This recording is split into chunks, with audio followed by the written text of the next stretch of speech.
On my birthday, my husband uttered words that cut deeper than any knife. Cake? No need for it. Go ahead and toss it out. His callousness didn't end there. He whisked away on a trip with his mistress. I had clung to hope, hoping this occasion would mark a turning point for us. But alas, my hopes were dashed. I really don't think I can continue living with you anymore, I asserted. Understood, he replied coolly. In that case, I'll do as you said, throw out the cake, and I'll throw out something else that's important to you as well.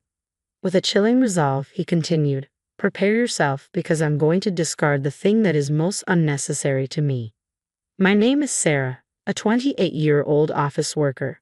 My husband, Bob, also toils away in an office, albeit a different one. Our union is childless. Bob and I crossed paths a year ago at a party hosted by a senior colleague. Inwardly plain, a tad overweight, and introverted, I stood at the fringes of the gathering, engrossed in comic books. An indoor pursuit that matched my solitary disposition. Amidst the chatter, Bob, the epitome of charm and charisma, engaged me in conversation. He regaled me with tales of his travels and passion for vintage vinyl records, a captivating exchange that left me spellbound. As the evening waned, Bob requested my contact information, a gesture that caught me off guard. The following day, a message arrived, propelling us into a whirlwind of dates and burgeoning affection. 3 months later, he knelt before me, professing his love and sealing our fate with a ring. Marriage, I believed, would be the gateway to bliss. Yet reality proved cruel. Bob's demeanor shifted drastically post-nuptials. Once tender and attentive, he now shirked household responsibilities, content to while away hours in front of the TV or lost in his music collection upon returning from work. I'm not sure if it's the booming volume of his records, but whenever I announce that dinner is ready, it's as if he doesn't hear me. He saunters in late, much to my irritation. On his days off, he abandons me, citing plans with friends or colleagues from work. When I dare to ask for a bit of help around the house, he retorts, I'm working, you know. And when I point out that I'm working too, he dismisses it, claiming to be too busy even on his days off. His remark about my lack of friends stings, though I keep my thoughts to myself to avoid conflict. Gradually, Bob's criticisms escalate. He belittles my cooking and cleaning, eventually resorting to insults like, you should be grateful that a catch like me married someone as plain and overweight as you. I had hoped for a supportive partner, one who would share household responsibilities. Instead, all he tends to is his record collection, and my comic books, a cherished hobby of mine, disappeared without a trace one day. Bob's callous response, that they were cluttering up the room, only fueled my outrage. How dare he discard something so precious to me without a second thought? His verbal abuse and disrespect leave me questioning why he even married me in the first place. Perhaps, as I reluctantly conclude, he simply wanted a free housekeeper. I guess when he first met me at a party and noticed my quiet demeanor, he likely saw me as an easy target. Realizing this, I've spent countless nights in tears, though I've learned to bear the pain. But if we were to have children, I fear what the future might hold. Then, a friend disclosed she spotted Bob strolling arm in arm with another woman in the hotel district just yesterday. He had claimed to be meeting a friend, a man. So what did it mean that he was with a woman? Could he be cheating? These suspicions led me to hire a private investigator, confirming my worst fears. Bob had been unfaithful since our wedding day. Each time he claimed to be out with friends or colleagues, it was often rendezvous with Susan, a junior colleague from his office. How dare he burden me with household chores and then gallivant around with another woman? I'm going to divorce him, I resolved, even consulting a lawyer. Yet despite it all, I couldn't entirely despise Bob, who had led even someone as plain and unremarkable as me to dream of marriage. I decided to make one final attempt. My birthday was approaching, and if Bob would celebrate with me, I'd hold off on the divorce. Do you remember what's coming up this Saturday? I asked him over dinner. His oblivious response shattered my hopes once more. Saturday? Is there something special? He mumbled. It was then that I reminded him, it's my birthday. With a feigned enthusiasm, he agreed to mark the occasion. But as the eve of my birthday arrived, during dinner, Bob abruptly remarked, I have a business trip tomorrow. What? Tomorrow's my birthday, and we promised to eat cake together. I've already made a reservation, I protested.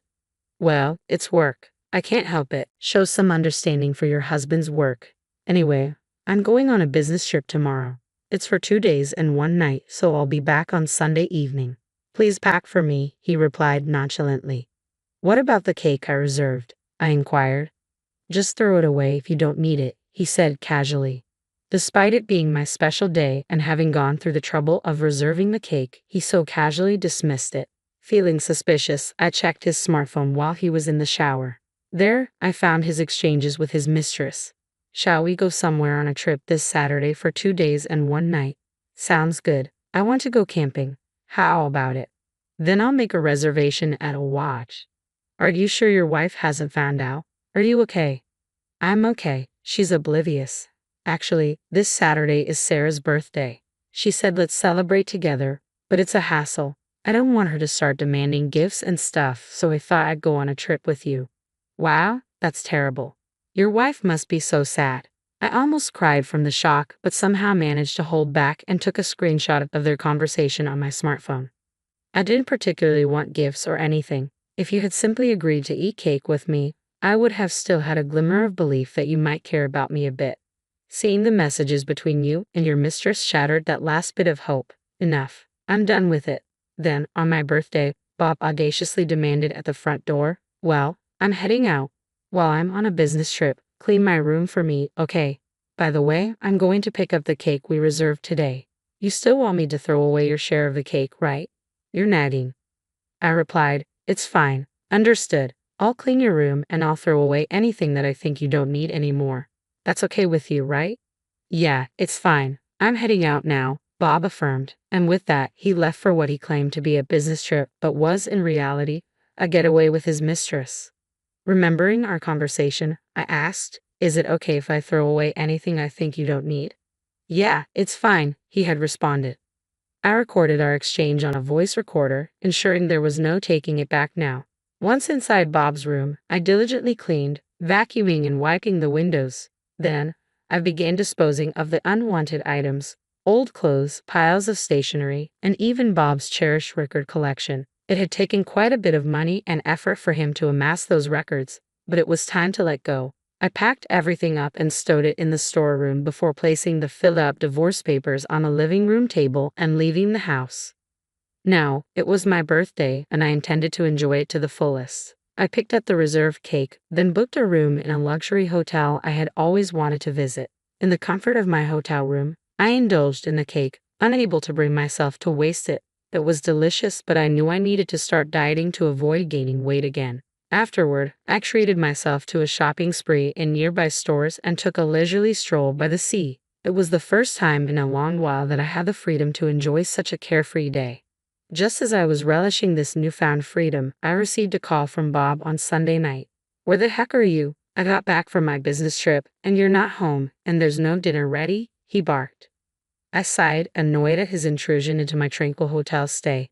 Well, I'm staying in a hotel for a bit for reasons. There's a lovely scene nearby. Would you like me to send you a picture? I don't care about that. Why are you in a hotel? Where's my dinner? Also, I found divorce papers. What's going on? He demanded. If there are divorce papers, you should know what to do, right? Just sign your name on it and take it to the city hall.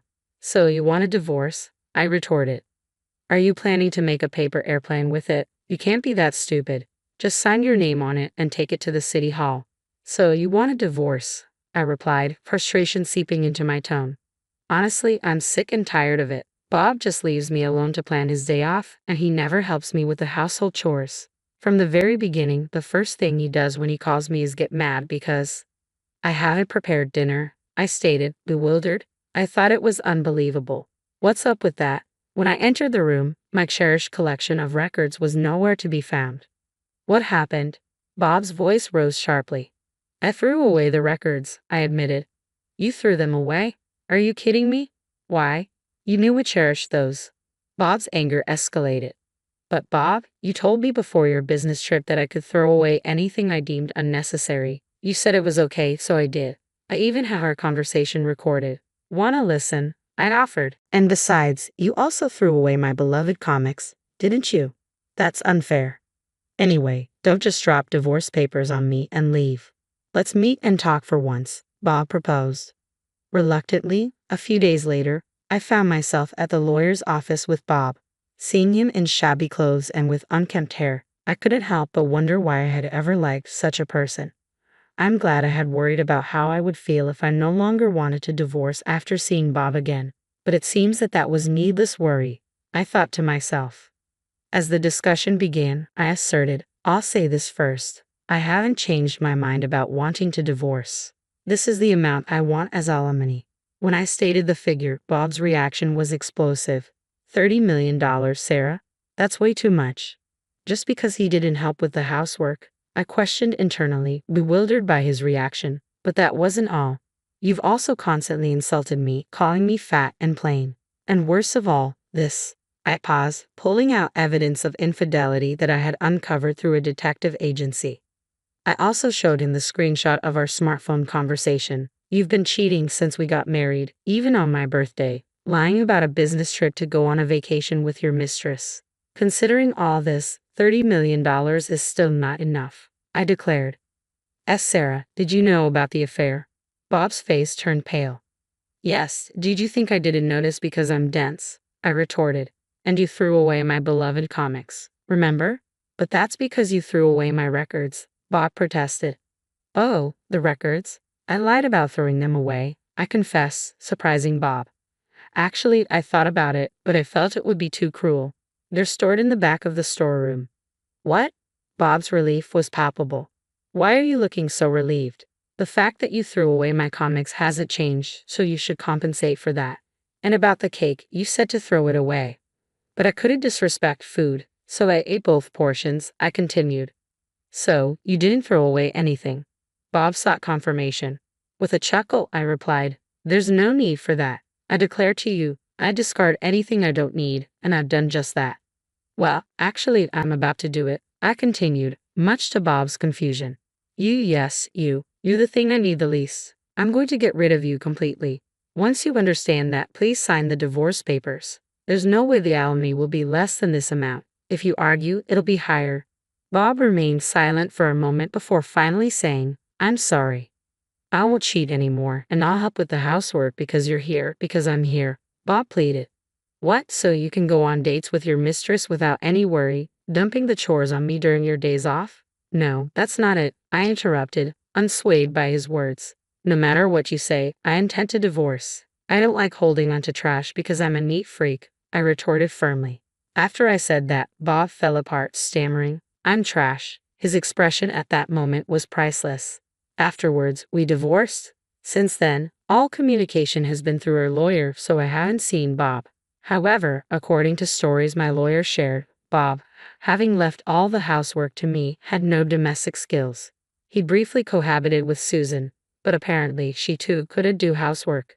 Their place quickly became a mess, and their diet was all over the place because they were constantly eating out. Bob started gaining weight, and his once handsome face now looks quite regrettable. It seems Susan broke up with Bob and moved on to another job.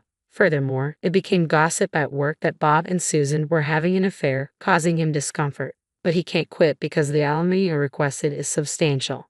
I've switched jobs and moved, and now I'm enjoying living alone. I'm not run ragged by housework like before. No one gives me a hard time, and I'm happy. Plus, maybe because I'm not stressed anymore, my face is brighter, and I've been told I look a little thinner.